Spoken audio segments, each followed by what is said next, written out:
Hey guys, this is my Crosman 38C. As you can see, I silvered the barrel, and I started to silver the hammer and trigger.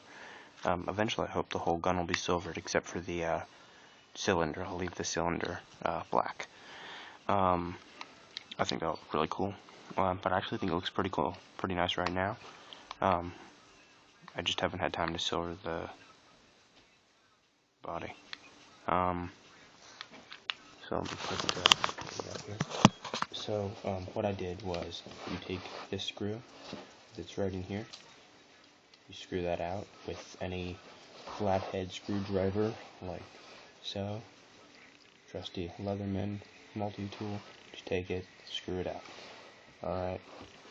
After you screw it out, you should be able to just pop the barrel's outer cover off, which is the part you're going to want to spend the nicest time sanding. So that's what I have right here. Alright. You can still see the Crosman Model 38C 2.22 caliber pellet pat pending right there, because there's still some paint in it, which I think looks kind of nice. And the Crosman Arms Co. Inc. Fairport, New York, USA is on that side. I kind of like it with the silver. I did the sight because I like having different sights, so like one would be silver and like the other two would be black, just so it's a little bit easier to sight. So you just take that off, put that aside after and then what I did is, to make sure that it didn't look awkward with the black, this used to be black, but the inner barrel is black, so this little Allen piece right here, there's a little hole right there, you just take your Allen key and screw it out. You don't have to be worried. This doesn't affect the gun in any way except for holding the barrel in. All this piece, so when taking this out, you're not going to destroy your gun. You don't be afraid to mess your gun up. All that does is hold the barrel in. Okay? So I just kind of went down, kind of brushed the barrel down, just so that it would look a little bit better than having solid black inside the barrel. So you can see it looks a little bit better. So this is a very nice barrel. It's actually pretty heavy for the size it is. It's really thick, and again, it has a nice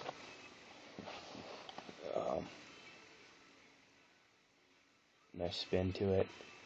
And since it's 22, you can get your everyday 22 cleaning kit from like a Myers and go work with this, since it's a 22 caliber pellet gun. So it's the same diameter barrel. The reason this gun is so accurate is because, first of all, the reason it's so powerful is because the valve is lined up almost perfectly with the cylinder, and the cylinder is lined up almost perfectly with the barrel. So the gas, almost no gas escapes, it all comes out of the barrel, resulting in a very, very fast pellet. And since the back expands slightly, it really engages this, the spirals, the spiraling in the barrel.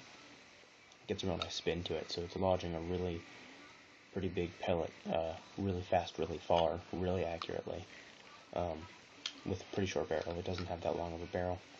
You can see it's a lot shorter than my 357. It's a lot shorter, and that's why the difference between these two guns. This one's FPS isn't as high, and it isn't as strong, because gas does escape. It's not a perfect system. It does have this piece, but it doesn't, see how it goes up in there, but it doesn't work well enough, and then this doesn't always connect perfectly with the cylinder, so you just don't always get that perfect air flow. This, on the other hand, is perfect every single time, and it is a gas guzzler. That Crosman 357 will get maybe like 50 or 60 shots on a CO2 container. This bad boy will get like 25. So, you know, it really guzzles.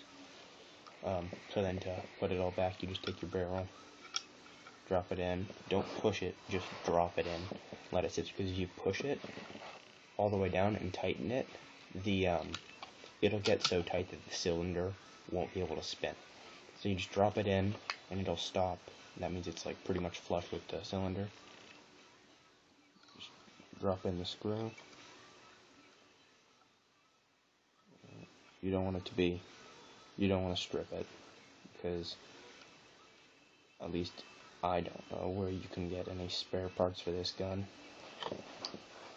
This is why I hate these screws. Alright.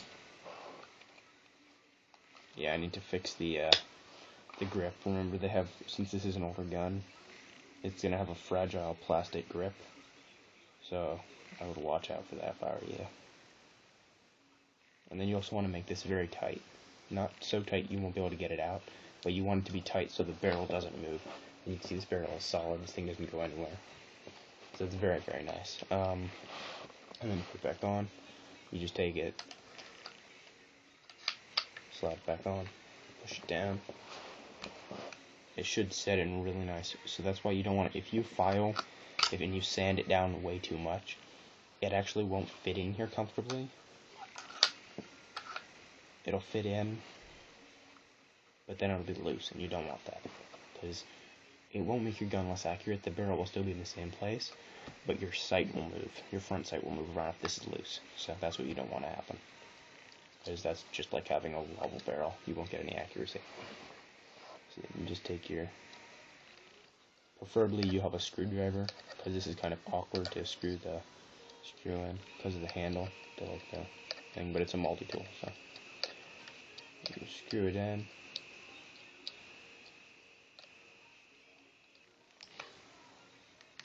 Alright, yeah, if you're nice tight, it's not going anywhere.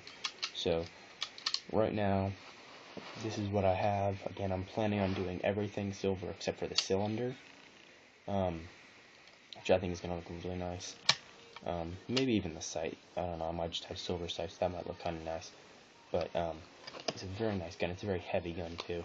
This gun has a nice big weight to it, and again, it looks really cool. Just put this thing up to the sunlight. This thing is amazing. Look at that. It's gleaming. What was I gonna say? Oh yeah, see this piece? This piece right here, this indent. This is what I love about the Crosman company. They always make really great stuff. You can really use this gun efficiently. When you're loading this gun, since this is a very big hassle to load this gun, you push this down, put the BB in, the pellet in, and then close it. Then you switch the chamber, push one in, switch the chamber, push one in. They have this system right here. You can see it. I'll show you. So it's like that notch, so you can see when you have a pellet, and then it'll change. I'm trying to get my phone to see. So then you can know if there's already a pellet in there, so you don't need to try and mess around getting one in. So that's really nice. And again, it does have pretty nice sights, you know, when you find it.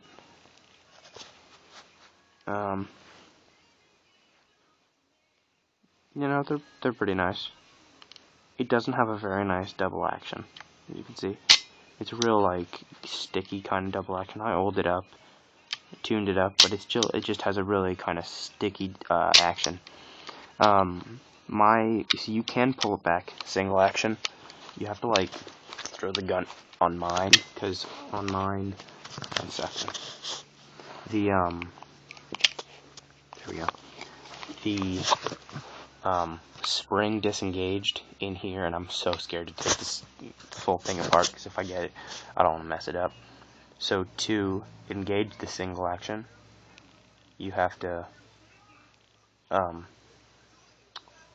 pull the hammer back, like put the gun down so like gravity will pull this little piece under the trigger, pull that down, and then your hammer will hold back. And this gun is so great in single action. God, it's so great when you're shooting it.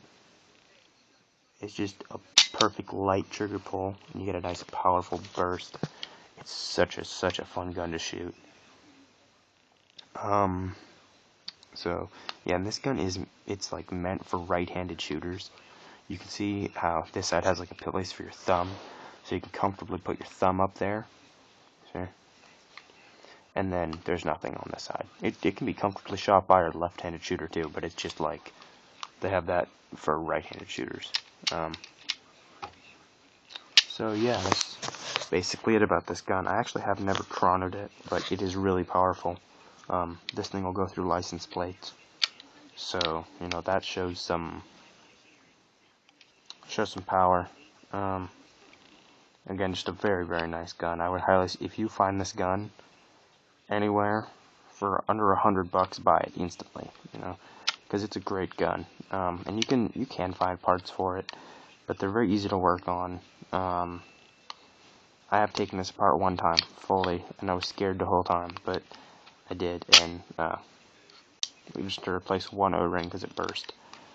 And well, it didn't burst, it cracked. But it's a very reliable gun. It's a very nice gun, and I love it. I do hunt with this. I'll bird hunt with it every once in a while. It's kind of not fun because you only have your 6 shots, but it's so accurate. You know, I'll stand in here, and there's a bird at that. What's it called? Mailbox. You know, you can just put the gun in single action and accurately drop him. Just knock him down. No, but it is very accurate. It's very comfortable to shoot, and it's very reliable. So, you know, a gun's reliable when the O-rings are good after about 20 years. So, yeah. So, questions, comments, hit me up. Thanks. Bye.